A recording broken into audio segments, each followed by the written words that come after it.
একজন বক্তা তার বক্তব্য শেষ করলেন, যথারীতি নেমে পড়বেন, ঠিক আগ মুহূর্তে পকেট থেকে একটা $50 নোট বের করলেন। তারপর সামনে জনতাকে বললেন, আপনারা কি নোটটা নিতে চান? সেখানকার বেশিরভাগ মানুষই কিন্তু বললেন যে হ্যাঁ, আমরা নোটটা নিতে চাই।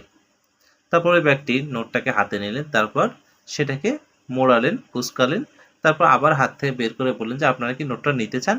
সকলে বলল যে হ্যাঁ, নিতে চাই। তারপর ওই ব্যক্তি আবার নোটটা হাতে নিলেন, তারপর সেটাকে ছোট করার পর পায়ের নিচে ফেললেন, কিছুক্ষণ পিষলেন, তারপরে আবার সেটাকে মেলে ওই পুরো জনতার সামনে দিয়ে বললেন যে আপনারা কি নোটটা এখনো নিতে চান? সকলে বলল হ্যাঁ, নোটটা নিতে চাই, কারণ এটাকে যদি আমরা মোচড়াই, ধুলোবালু লাগাই, তারপরেও কিন্তু এটার নোটের দাম ঠিক ওই $50ই থেকে যাচ্ছে।